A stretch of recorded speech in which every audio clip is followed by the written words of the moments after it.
Good morning, everyone, and welcome to the Namaste Center. It is actually the first day of June. I just thought of that. Man, we're into our 6th month of this year, and I can remember New Year's Eve in here like it was yesterday. So it's true. When you get older, time goes faster. What's up with that? But anyway, it's been kind of a healing, solemn mode this morning, which is all good. It's what needs to be, and we'll just continue on that vein because today I'm choosing to talk about the legacy that Maya Angelou has left for us. And we, of course, lost a beautiful spirit on this planet, an angel in our world. And she stood for so many things, and I've had some fun just learning more about her this week. But just to lighten things up this week, I saw this posted on Bob's Facebook, Sammy. And he says, and I'm not going to quote the references here, but it says, let's be honest. If Jesus had been born 30 years ago, certain people would label him a dangerous Middle Eastern man who wants to impose socialism on the world and enable the poor. So, I thought that was, and wouldn't that be interesting if Jesus did walk the planet today? What would we think of him? This really got me thinking, that quote, because, he was radical then, and I'm sure he would be radically received now. But that's why we really have to be willing to not care what other people think and do what is right. And it's a time for us, I think, as this Ho'oponopono, this zero limits / aloha mind class that we've been blessed with the past few weeks it's been transformational. And to put it into practice, and when we feel grief or pain or we're angry about something, to be able to bless it and to step into that self-responsibility for everything that's happening in our world. And I notice a big difference. I've been doing this for a long time, but it's nice with the group energy, to share this experience. We've got a pretty large group and everyone's on it, so I know we're doing some really cool stuff. So I'm grateful for that. So on to Maya Angelou. I first of all, I love that woman's voice. What a voice she had. She was so poetic when she spoke, and just a beautiful, beautiful woman. And I read on her Facebook, not her Facebook page, but her website, they described her as being a global Renaissance woman. And I think that is very appropriate for who she was. And it goes on to say she was one of the most renowned and influential voices of our time, hailed as a global Renaissance woman. Dr. Angelou was a celebrated poet, novelist, educator, dramatist, producer, actress, historian, filmmaker, and civil rights activist. So she had a full life. She wasn't just a woman who showed up on the Oprah show and spoke beautifully. She was out there doing and being in the world. Now, she died at 86 years old, and she had what she did in her 86 years rocked our world. I mean, literally. And I always, there again, consider, I mentioned Jesus earlier, and the impact, obviously, that he had on our planet 2,000 years ago. Someone like Maya Angelou. There's so many people who have come in, and when you think of what one person has done to bring healing and light to our world, it's amazing. But the real amazing thing is that not one of us here is denied that opportunity. It's just up to us to make the choices that allow us to be that voice for change and healing and love. So it's a decision. She made a decision that she was going to be somebody and make an impact in her life, with her life. And I don't know if you knew this, she was sexually assaulted when she was a young girl by her mom's boyfriend. And when she told her relatives about this, there was a mob that murdered this guy for doing this. So as a result, she felt her voice being shared was what killed this fella. And she didn't speak for 7 years. She didn't say a word. She just became mute for 7 years. But I see in that time that she was certainly doing something, and maybe just being still, being quiet, because when her voice came, it came with full of vengeance and beauty. And so we were blessed. You know, there is interesting, I read somewhere that it was interesting how she did her work. And she said that everywhere she's lived, she's always kept a hotel room where she worked out of.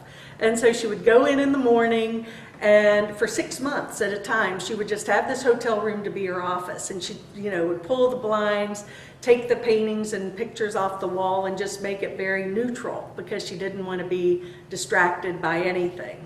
And I thought that was a hotel room. You know, you hear most writers and poets, they want to be out in the midst of Walden Pond or a beautiful place in nature, but she chose to just be in that where there was no distractions. It was just her and that still small voice within. So, you know, as I said, you know, she was a woman who had a turbulent experience as a child. She was a school dropout, but she went on to do really great things. A couple of things that stand out, you know, she was a drama student. She became, at age 16, I mean, these are all interesting little tidbits. She became San Francisco's first streetcar driver. Who'd have thought? She did get her diploma, but shortly after graduation, she gave birth to her first child. And then she became a single mother who waited tables to support her son. And she toured in the mid-50s, in the mid-1950s. She was in Porgy and Bess. And she toured Europe with that. And I don't know if you've seen pictures of her when she was younger. She was beautiful and very eccentric and bohemian looking and just a neat woman. She recorded albums. She was a singer. You know, all of these things led her to where she became, I think, most noted for her poetry and her stories. And she also was, she was an editor of a newspaper in Egypt. Go figure that. She also was editor of a newspaper in Ghana. So she's certainly got a wide array of interest here.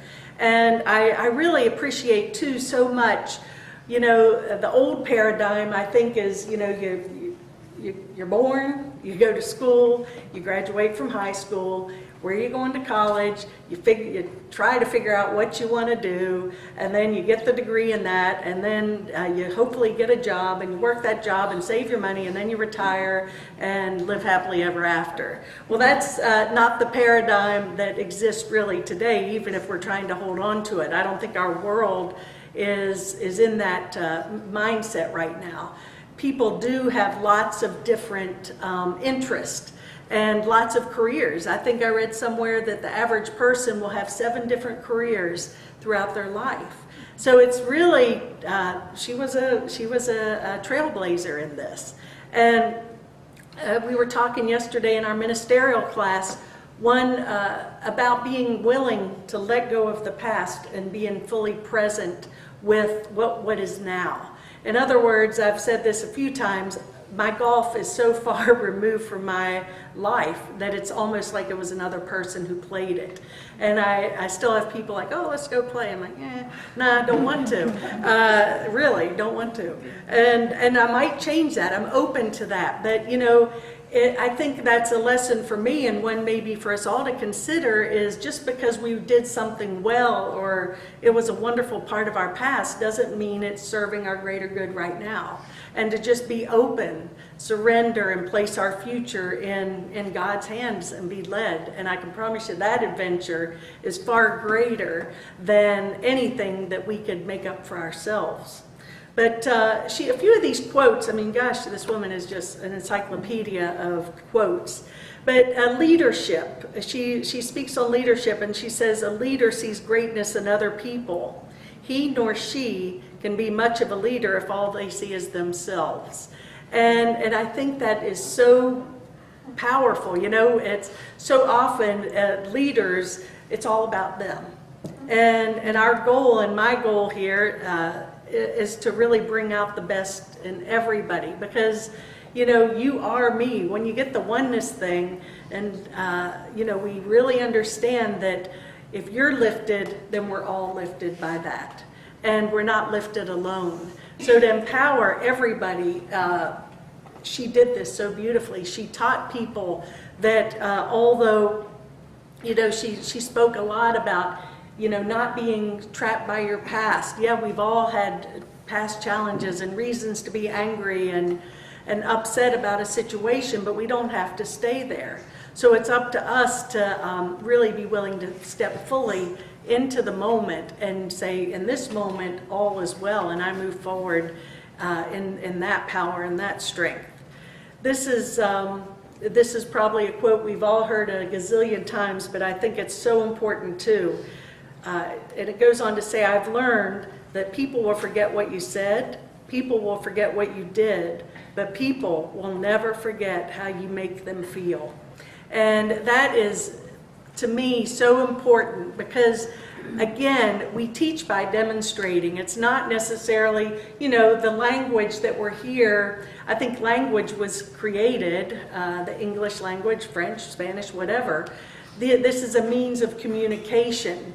But real communication is beyond words. It's how we make people feel, that heart connection, that willingness to listen and to understand and to be present with every single situation. So when we can make a person feel good, you can think of people in your life, boy, I felt good when I was around that person. It was always an uplifting experience.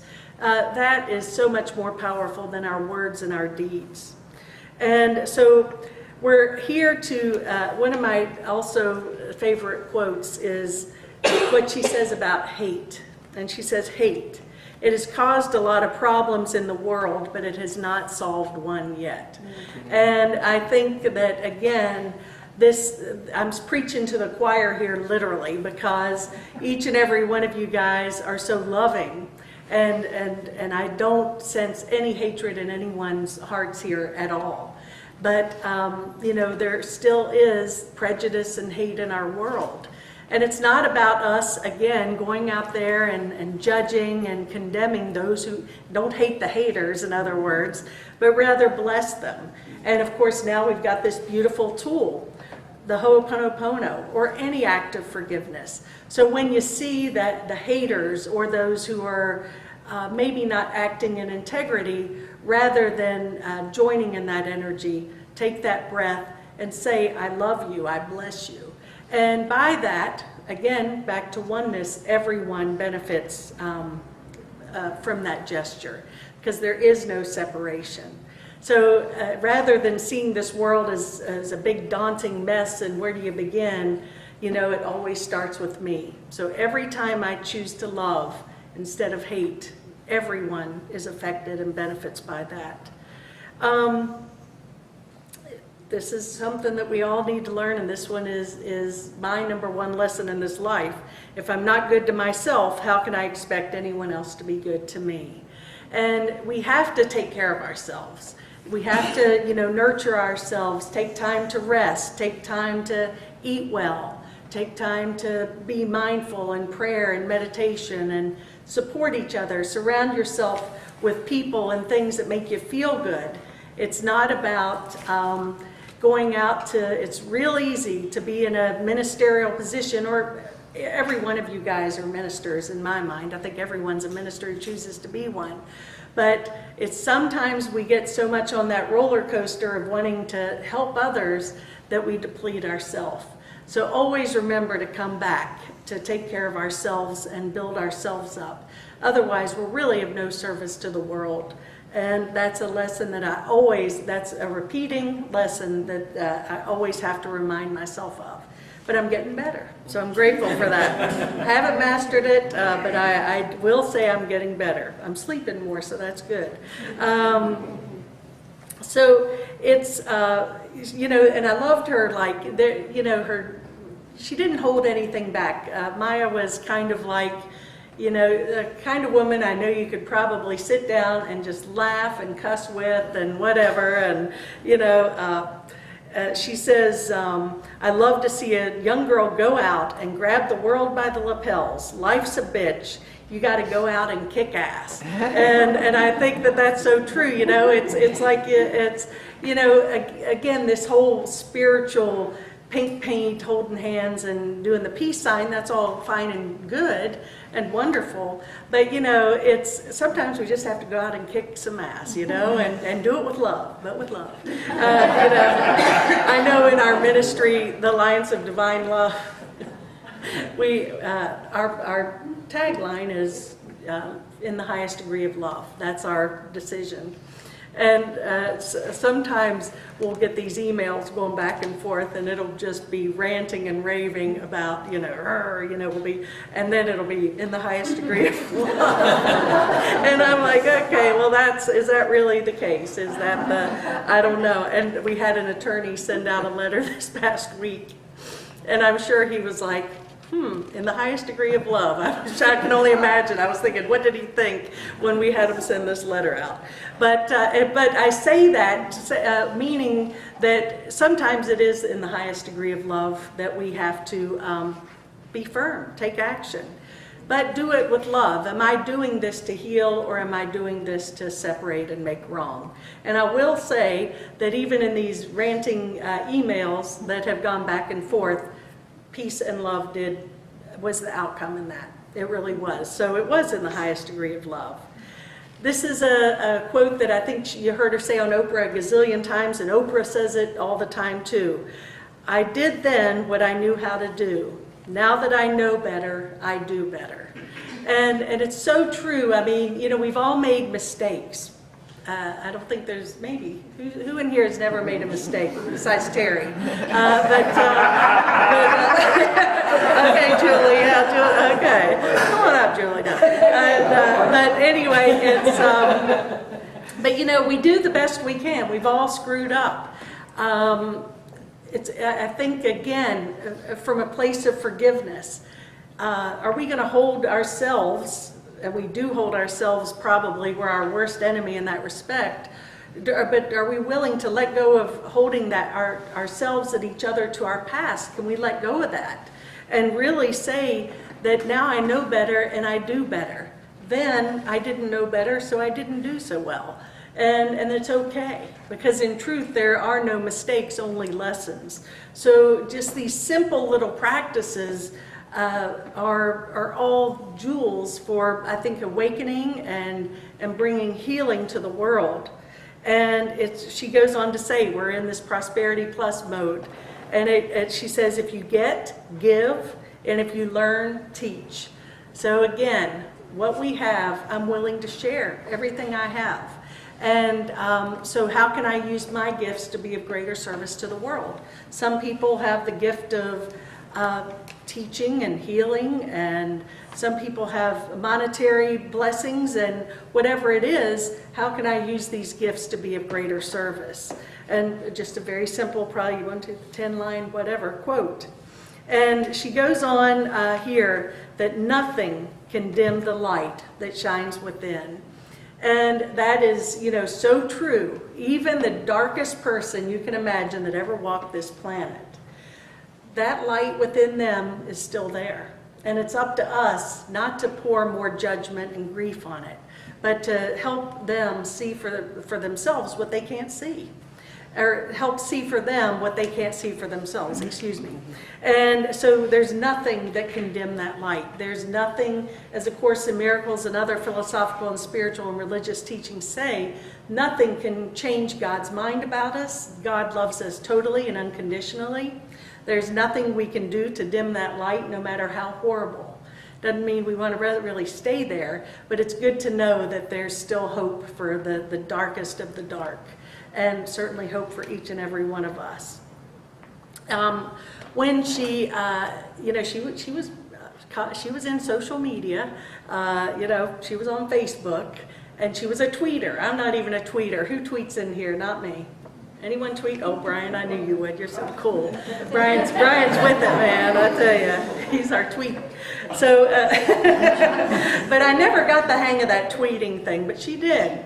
And just a couple of days before she passed, her last tweet was, "Listen to your." That sounds terrible. Yeah, that's right. Yeah. Maya's last tweet was, listen, that is kind of weird, isn't it? Listen to yourself, and in that quietude, you might hear the voice of God. And so, you know, again, it's there. That light has never been extinguished.